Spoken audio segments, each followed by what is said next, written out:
Fate Likes to Play by Sierra Steinbrecher. Chapter 28. Meeting Daddy. He steeled himself and straightened his shoulders. "Hello, sir." The man nodded. "Hello. Can I help you?"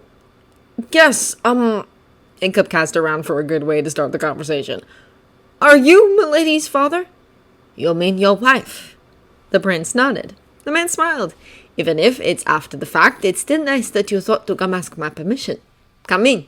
The man entered his hut, and Hiccup, hoping he could straighten this out and still get some help, followed. Hiccup set his pack down by the doorpost and looked around the small one-room home. Well, not quite one room. There was an area set aside with a partition, a much bigger version of his changing screen back home. It probably had much the same purpose. His host finished setting a rather crude kettle on the fire and sat down in one of the chairs, motioning for Hiccup to also take a seat. He did, leaning forward on his knees. "Well, here goes." "Sir, I didn't come to get your blessing. He took a deep breath. "I need your help." "With what?" asked the older man, smiling at the boy in front of him. Was he having the same problems Toothless had come to him with? "I need to get Toothless back." The man smiled indulgently. "Did my daughter let her temper loose? Don't worry, she won't stay away for long."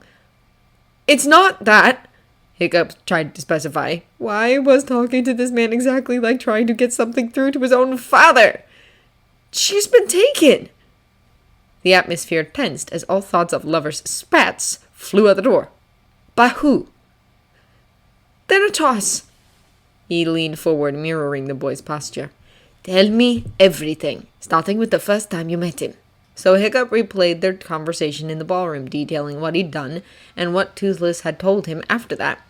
The other man would have been furious if not for the fact that when he spoke about how Toothless was forced out of the room, the boy's eyes lost their light, and he leaned his head forward so that his hair shadowed most of his face. "I came here because she said you could help me, that you knew things that could help me. Please," Green Eyes begged. "I just want to get her back." Toothless's father, Alpha, went over to the single window in the hut and looked out over the sea. This boy was willing to do anything to get his wife away from the man he saw as a monster. Thanatos would never think to watch out for such a toothpick as a threat. "To get Toothless back, you have to defeat the Red Death." He sighed and walked over to the fireplace. He took the kettle off the fire and poured the hot drink into 2 earthen mugs, one of which he handed to Hiccup. "Death has taken precautions. He can't be killed by disease, wounds, or old age. Only one thing can slay him." "What is it?" begged the boy. "The only way to kill Thanatos is with a coal. It is the only thing that will penetrate his hide, dragon or human, enough to kill him. And he guards that jealously. He encased the coal in a rock, swallowed by a goose, stuffed inside a hare, kept in a stone chest at the top of a huge oak tree. But to even get to the oak tree, you have to fight off its guardian, a white dragon with blue eyes that shoots lightning instead of fire. I would come with you if I could, but death knows me too well. If I were to even step off this beach or swim beyond the limits of the inlet, he would know and suspect I was up to something, especially after how I tricked him before, for my daughter's sake. You would have to do this alone." They spent a few more minutes in conversation, toying with different strategies. If not for the fact that Toothless was on the line, Hiccup would very much have enjoyed the conversation. It was nice to talk with someone on the same mental level who could point out the flaws in his plans, the biggest one being that he needed several players in the game. He couldn't go back to the castle because, as Alpha pointed out, that would draw Thanatos' attention and take too long. Who knew what he was going to do to Toothless up in that castle? After the failure of a breakfast, Death ordered her back to her tower and to put on what she found on the bed. If she didn't, well, it was best not to think about such things. And there was only so far she could push the disgrace of a skin changer before his temper got the best of him and he resorted to violence or worse. It wouldn't do to be damaged when Hiccup came for her. And he would. She entered the room and immediately reconsidered obeying. That black leather dress was probably only 2 feet long. A roar from the courtyard reminded her of her previous experiences here, ones that wounded her just short of scarring. At least it wasn't the slave outfit from her last time here.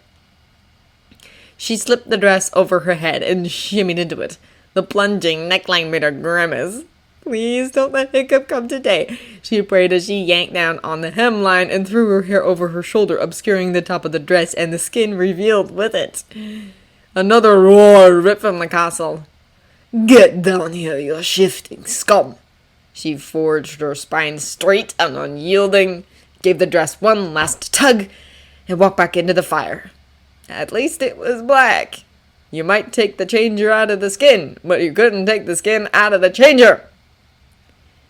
Hiccup bid the man goodbye 3 hours before sunset, and so he had enough light for the climb. He looked down occasionally to check if his prosthetic was securely wedged into the rock face. Alpha watched as he climbed the stone. He hoped the boy succeeded and brought his daughter home to him, even if she didn't get to stay for very long. He just wanted her away from the man who took her the first time.